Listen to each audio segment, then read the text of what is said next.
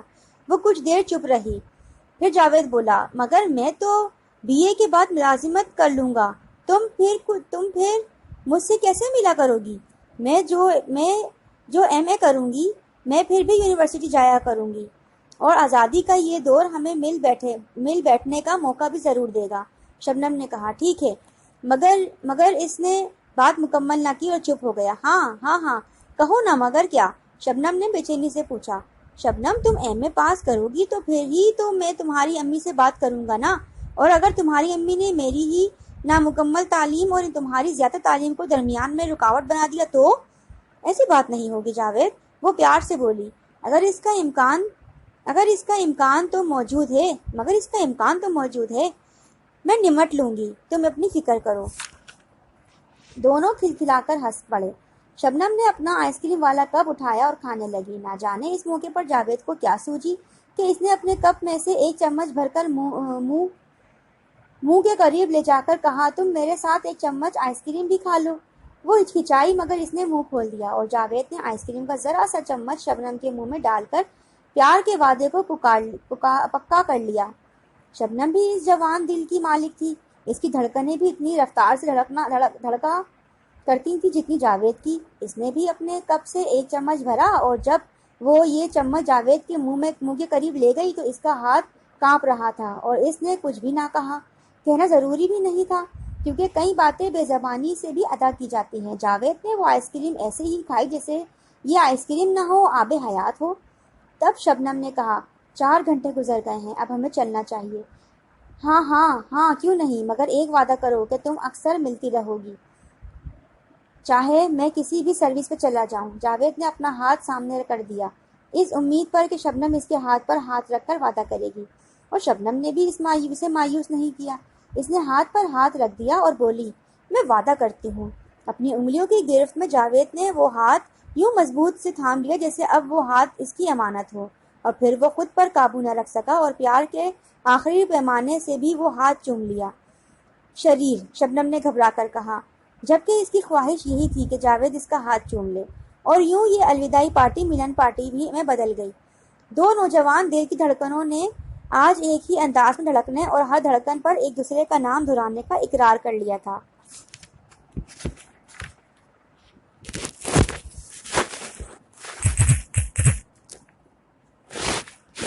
دن گزرتے رہے، پیمانے بڑھتے رہے، وقت بیت ہی جایا کرتا تھا اور کبھی لوٹ کر نہیں آیا کرتا، مگر اس گزرتے وقت کی باتیں بار بار واپس آیا کرتی ہیں، اور گزشتہ وقت میں کیے گئے وعدے جیسے ہمیشہ کے لیے دائمی بن جاتے ہیں۔ امتحان ہوئے، ختم ہو گئے، اور شبنم جاوید دونوں ایک دوسرے سے ملاقات کی امکانات بھی کھو بیٹھے، کیونکہ شبنم کی قدامت پسندی امی اس کا گھر سے بے سبب نکلنا پسند نہ کرتی تھی۔ ان دنوں شبنم اپنی امی سے کسی سہیلی سے ملنے کا وعدہ بھی کیسے کر کے جاوید سے ملنے کہیں جا سکتی تھی۔ جاوید نے کوئی وقت، کوئی جگہ اور کوئی پروگرام بھی تو نہ بنایا تھا۔ اس ملاقاتوں کے لیے وہ گھر میں اکثر چپ اور اداس سی پڑی رہتی۔ وہ اکثر ان لمحات کو یاد کیا کرتی تھی جب جاوید اور اس کے ایک دوسرے سے ایسے وعدے کیا کرتے تھے جو اب ایک گھناؤنا خواب لگتے تھے۔ یہ وعدے بھی جیسے ایک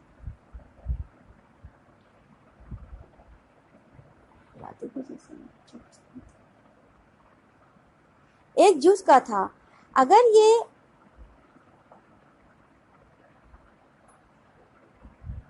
اپنا نشان چھوڑ کر گزر گیا، مگر اس نامراد دل کا کیا کیا جائے جو بیتی باتیں بولتا ہی نہ تھا۔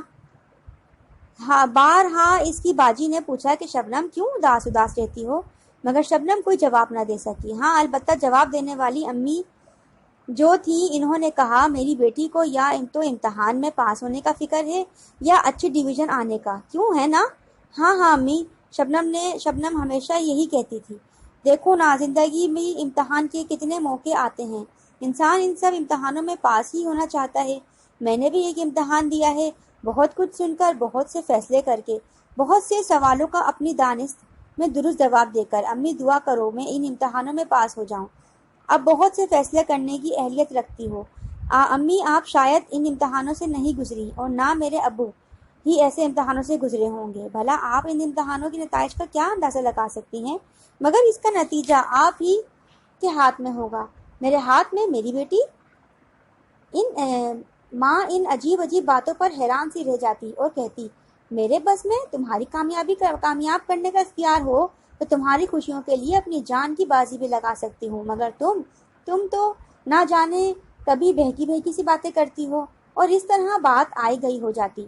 ماں اور بہن تو اس کی بات کی تہہ تک نہ پہنچ سکتی تھی. ان دنوں ہی اپنی باجی نے ایک اسکول میں بطور معلمہ ملازمت کر لی تھی. معقول پیسے مل جاتے تھے. ایک دن ماں نے کہا، بیٹی اب میں تیری شادی کرنا چاہتی ہوں. نہیں امی، وہ جیسے گھبرا سی گئی. ابھی اسے سوچنا بھی نہیں. ابھی تو میں سروس کروں گی، بہت سارے پیسے کما کر لاؤں گی اور پھر وہ سوچو کہ گہرائیوں میں گھنٹوں گم رہی. ہر اس ماں کی طرح جو اپنی جوان بیٹی کے مستقبل کے بارے میں سوچتے سوچتے وقت پر پہلے بوڑھی ہو جایا کرتی تھی. شبنم کیا جانے ان دنوں جاوید اس شہر میں ہی نہیں تھا. اسے امتحان کے بعد اس کی امی نے گاؤں میں بلوا لیا تھا اور اب وہ اسے ایک آدھ دن کے لیے بھی اپنے سے دور دیکھنا نہیں چاہتی تھی. ان ہی دنوں اس کی امی نے کہا، بیٹے میں نے ایک لڑکی دیکھی ہے، تمہاری اس سے منگنی کر دینی چاہتی ہوں. تمہارا کیا خیال ہے؟ بہت پڑھ لیا تم نے. اب اللہ نے چاہا تو تمہیں اچھی سی نوکری مل جائے گی اور میرے دن پھر جائیں گے. میں نہ جانے کب تمہارا ساتھ چھوڑ جاؤں. میں ان آخری دنوں میں ہی تمہاری خوشیوں اور تمہارا آباد گھر دیکھ لوں گی. امی، وہ بولا، امی جیسے آپ کی مرضی کریں، مگر ایک میری التجا ہے. ہاں بیٹا بولو، کہو کیا بات ہے. ماں کا فرض ہے کہ تمہاری ہر بات مانے. ابھی میری شادی کی کچھ دنوں اور فکر نہ کرو، کم از کم ملازمت تک ہی. مگر کیوں؟ تم میرے کاموں میں دخل کیوں دیتے ہو؟ امی آپ نے ایک لڑکی ضرور پسند کر لی ہے. میں نہیں پوچھوں گا وہ کون ہے، کیسی ہے اور اس کا نام کیا ہے، مگر میں نے بھی ایک فیصلہ کر لیا ہے، اگر آپ اجازت دیں تو. ورنہ میں زہر کا گھونٹ پینا پسند کر لوں گا، صرف آپ کی خاطر. وہ آہستہ آہستہ بول رہا تھا اور اداس سے لہجے میں ہی بات کر رہا تھا. ماں کے کلیجے پر جیسے کسی نے ہاتھ رکھ دیا تھا. اس نے کہا، بیٹے میں نے کون سی اپنی پسند کی ہوئی لڑکی کے ماں باپ سے بات کرنی ہے؟ مجھے تو بس بہو چاہیے. تم بتاؤ وہ کون لڑکی ہے؟ بیٹے میں اس کے ماں باپ کے پاس جاؤں گی اور اس کا رشتہ مانگ لوں گی. اس کا باپ نہیں ہے، بڑی بہن ملازمت کرتی ہے اور گھر کے اخراجات چلا رہی ہے. وہ اپنی چھوٹی بہن کو جو میرے ساتھ پڑھا کرتی تھی اعلیٰ تعلیم دلوانا چاہتی ہے. امی وہ بہت اچھی لڑکی ہے، بہت اچھی. آپ کی بہو اس کو ہونا چاہیے. آپ اسے مل کر خوش ہو جائیں گی. ماں کی رضامندی سے وہ خوش ہو گیا تھا اور یوں چہک رہا تھا جیسے اب شبنم اس کی واقعی ہو چکی ہے. ماں نے پوچھا، تو مجھے کب اس کے ہاں لے جا رہے ہو؟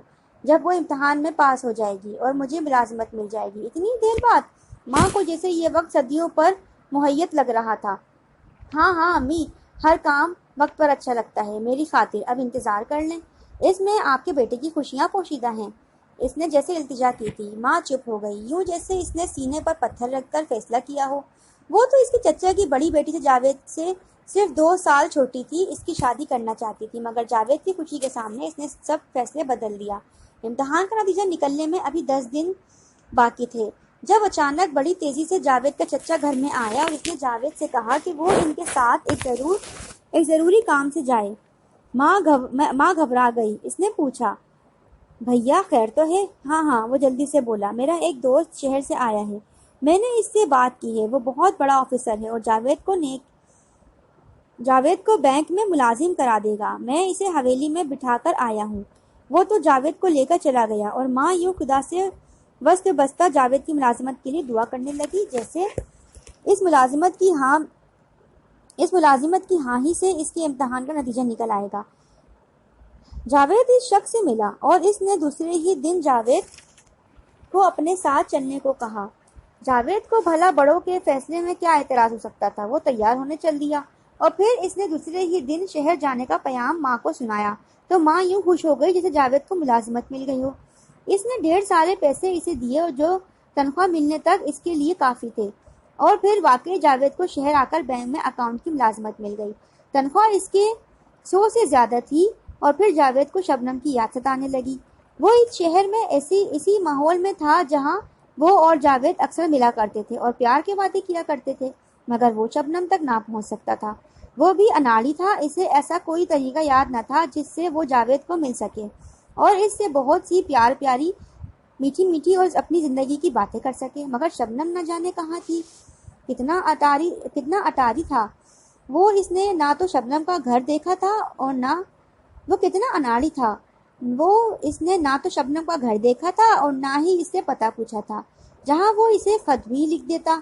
ہاں، وہ اس اسٹاپ پر اکثر گھنٹوں کھڑا رہتا تھا، جہاں وہ ہر روز شبنم کو رکشے میں چھوڑ جاتا تھا اور جہاں بارہا اسے شبنم ملا بھی کرتی تھی۔ مگر اب شبنم کا اس بس اسٹاپ پر کیا کام؟ پھر ایک دن امتحان کا نتیجہ بھی نکل آیا اور فرسٹ ڈویژن میں پاس ہوا تھا اور شبنم نے اس سے بھی زیادہ نمبر لے کر کامیابی حاصل کر لی تھی۔ اور پھر اسی بس اسٹاپ پر کھڑا رہا، مگر بس اسٹاپ پر شبنم کا گھر تو نہ تھا جہاں شبنم اسے مل جاتی۔ اس دن وہ خوش کم اور اداس زیادہ تھا۔ پھر رخصت ہوتے وقت اس نے بس اسٹاپ کے قریب کے بجلی کے کھمبے سے کہا، یاد رکھنا میرے دوست، میں نے شبنم کا بہت انتظار کیا مگر وہ نہ آ سکی، مگر وہ مجھے ضرور ملے گی، کبھی نہ بچھڑنے کے لیے۔ پھر میں اس سے تیرے قریب آن کر ہی شکوہ کروں گا۔ وہ ان دنوں ایک ہوٹل میں اکیلا ٹھہرا ہوا تھا۔ ملازمت سے چھٹی کے بعد جیسے وہ فارغ ہوتا، اس سے کوئی کام نہ ہوتا، وہ یوں ہی آوارہ گھومتا رہتا اور ہر موڑ پر شبنم کو تلاش کرتا رہتا۔ اور پھر ایک صبح جب اچانک اسے شبنم اس موڑ پر اسی بجلی کے پول کے قریب اور اسی بس اسٹاپ پر کھڑی دکھائی دی جہاں وہ اکثر سے ملا کرتا تھا، تو اس نے رکشہ روک لیا اور اتر کر بس اسٹاپ کے قریب آن کھڑا ہوا۔ اس دن شبنم اکیلی نہ تھی، اس کے قریب ایک اور اس کی ہم عمر لڑکی بھی تھی، اور تب وہ شبنم کو بلاتے بلاتے رہ گیا جب اچانک اس نے سنا کہ شبنم نے کہا تھا، باجی وہ رکشہ روکو، دیر ہو رہی ہے۔ وہ خود سے بولا تو یہ شبنم کی بہن ہے، مگر وہ اس کے باوجود خود پر قابو نہ رکھ سکا اور اس نے شبنم کو کم از کم پاس ہونے کی مبارکباد دے دینا ہی مناسب سمجھی۔ وہ خود سے بولا تو یہ شبنم کی بہن ہے، مگر وہ اس کے باوجود خود پر قابو نہ رکھ سکا اور اس نے شبنم کو کم از کم پاس ہونے کی مبارکباد دے دینا ہی مناسب خیال کیا۔ مگر قسمت کو چند لمحوں کا یہ ملاپ بھی جیسے منظور نہ تھا۔ اتنی دیر میں وہ دونوں بہنیں اس رکشے میں سوار ہو کر جا چکی تھیں۔ جب رکشے سے جاوید اترا تھا، اس نے ہاتھ ملتے ہوئے خود سے کہا، کاش مجھے علم ہوتا کہ یہ دونوں اسی رکشے میں سوار ہوں گی تو رکشے کی سیٹ پر کوئی پیغام ہی لکھ کر رکھ دیتا۔ مگر شبنم نے بھی تو اسے دیکھا تک نہ تھا۔ وہ تو رکشے سے اتر کر بالمقابل فٹ پاتھ پر جا کھڑی ہوئی تھی تاکہ وہ شبنم کو دوسری طرف اشارے سے بلا سکے۔ اس نے خود سے کہا، شبنم اتنی کٹھور نہیں ہو سکتی کہ وہ اسے دیکھے اور رک نہ جاتی۔ یقیناً وہ اس کی موجودگی سے بے خبر رہی، مگر شبنم کہاں گئی، سوچنا ہی فضول تھا۔ وہ کب ان کے ان سبھی ملنے والوں سے واقف تھا وہ وہاں جا پہنچتا۔ اور شبنم، وہ اس دن یونیورسٹی میں داخلے کے سلسلے میں اپنی بہن کے ساتھ لے کر یونیورسٹی گئی تھی۔ وہ ایم اے میں داخلہ لینے کے لیے اس لیے گئی تھی کہ یہ اس کی بہن کی شدید خواہش تھی کہ اس کی چھوٹی بہن ایم اے کرنے کے بعد یونیورسٹی میں پروفیسر بن جائے۔ ماں نے کہا تھا، بیٹی گھر کے اخراجات اور شبنم کی تعلیم کے اخراجات تمہاری تنخواہ سے پورے نہیں ہو سکیں گے۔ جو کچھ ہماری پونجی تھی ختم ہو چکی ہے، ہم لوگ تعلیم کا خرچہ برداشت نہ کر سکیں گے۔ پروین کے ذہن پر جیسے جنون سوار تھا کہ وہ ہر حالت میں شبنم کو اعلیٰ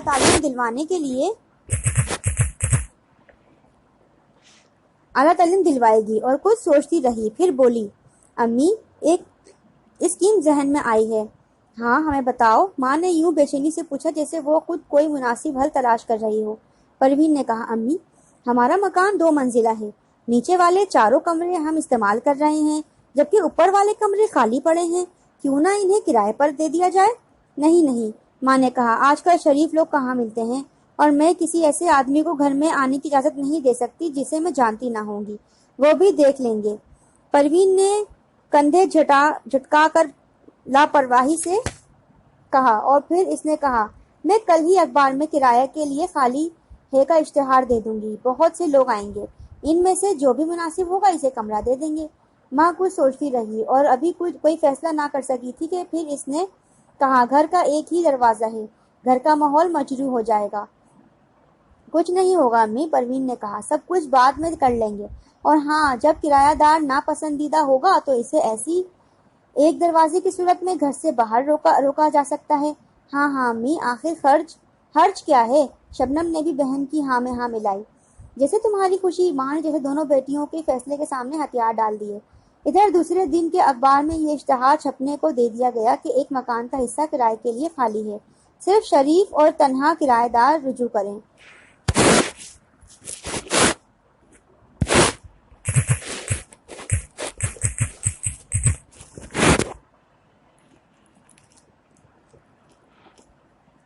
ناول جنگلی کا پارٹ 1 یہاں اختتام پذیر ہوتا ہے۔ بقیہ کتاب صفحہ نمبر 41 سے سماعت فرمائیے۔ شکریہ۔